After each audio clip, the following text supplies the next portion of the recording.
Hi guys, Josh from Somaria Tea here. I wanted to make a video to get started a series just on the basics.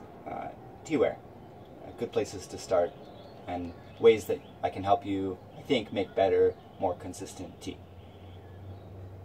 For me, consistency is probably the biggest thing. I make tea for people in a restaurant as my full-time job, and if I am able to nail a certain flavor that I like, it's something I want to be able to show other people. And you can't just wing it. You know, even 30 seconds too long or 1 gram too much tea, flavors change. And maybe they go out of the strength where you want them to be. The flavors might just change completely in saturation. What is the strongest thing you taste? So again, consistency is good for me. And I haven't really found a way that I can be consistent without using a scale so far. Scales are super important. This is a scale I've had for about 6 years now. It's a jewelry scale. It's not all that practical for making tea, to be quite honest. This is the one I use at home. I have a much better one at work. Difference in them being, well, this has a bunch of features I paid for that I don't use. Being able to measure in carats, for example. Being able to measure the amount of pieces of something. I don't need to do that with tea. I just need to be able to put something big, like a teapot, on a surface. And scales that are made for coffee and tea, the surface that you can measure things on is quite large. This is very small by comparison. Also, I can't spill anything on this, and that's not usually an issue with coffee and tea service scales. And I can't really get this hot, otherwise the glue is going to melt.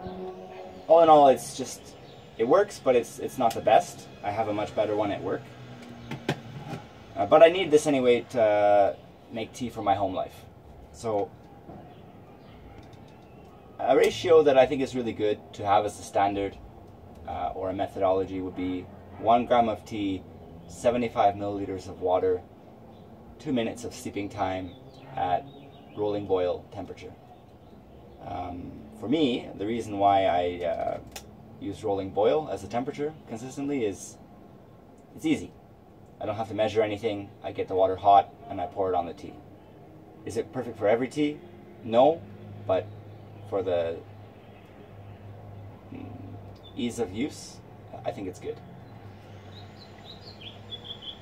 A teapot that I have so many in my house now, but these ones, for example, they have a little ball in the top of them.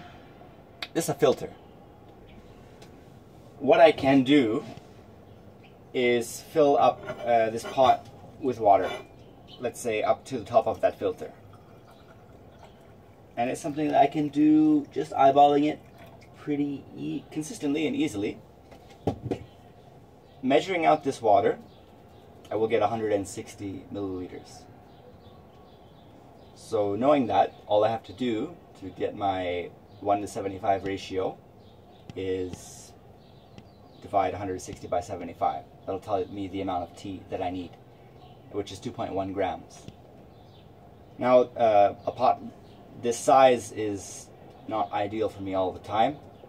I use this when I'm making sencha, Japanese green tea, or a tea which is really expensive that I'm only going to be drinking by myself.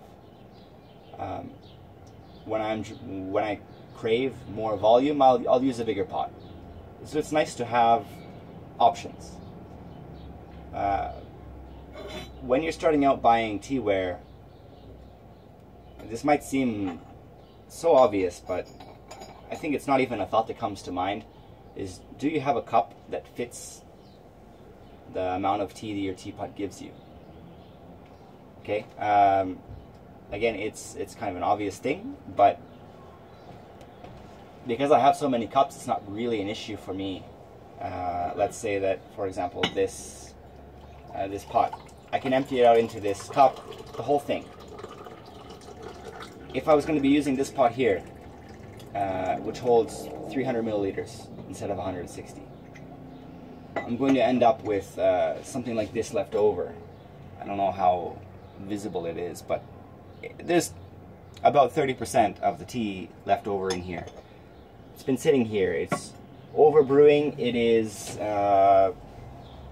not going to be undrinkable, but it won't be enjoyable compared to what I've actually made on purpose. So when buying tea, I think it's important to keep in mind, or teaware, that there's probably a certain amount that you want to drink in one session. Buy a cup that's that big, and if you don't have a teapot yet, buy a teapot that fits into that cup. Again, it's practical stuff, but I hope it helps. Maybe in a future video we can talk more about some of the esoteric things in tea, like water preparation, big deal, how a pot like this will affect the flavor of the water compared to a pot like this. But anyway, we'll get there when we get there. Bye guys.